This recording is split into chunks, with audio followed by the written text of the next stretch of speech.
Hello guys, ito isang pustiso na mamahalin, no? Oh. Masyado kong nanipisan eh. Hindi ito flexible sa tong iBook na base, no? Okay, babagsak natin. Ganito muna mga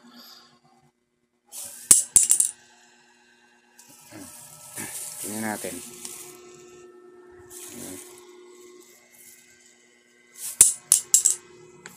Kusa ako ng binabato Try natin kung matibay nga talaga to. Ayan. Isa pa. Tingnan natin. I-review natin tong base ng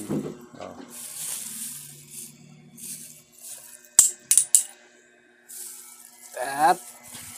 Natin. Wala pa rin. Tinitingnan natin to yung crack nito sa gitna Kung maputo siya. Babato natin ng malakas. Yan uli. Bato natin ng uli. Bato natin. Partial na to hindi to flexible. Ito ay loose tone base. Pero titignan natin uli. Ay bukap pala to. Titignan natin. Binabat muna natin. Lower partial to. Masyadong yan. Isa pa. Babato ko sa taas. Magmamula tayo sa taas.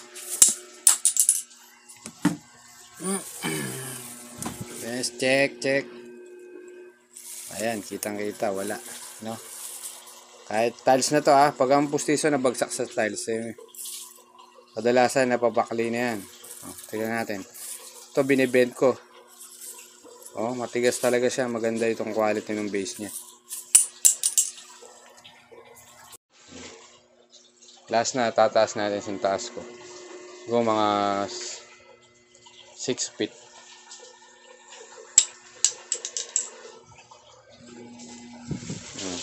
Tingnan natin. Bato natin within 6 feet.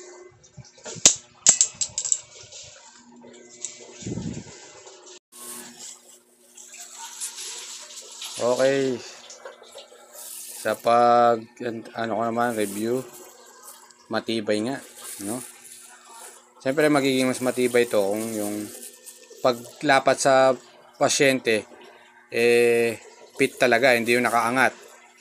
Dapat pagkagat mo walang movement. Kasi kung ito matibay nga tapos may movement naman, dito maluwag, dito masikip, di ba? Hindi siya pantay yung niya. Pagkaka-sit sa mount ng pasyente, magkakaroon din ng problema yung pustiso, no? Kasi iba yung kagat ng tao matibay. Ayun lang guys. Thanks for watching. Bye-bye.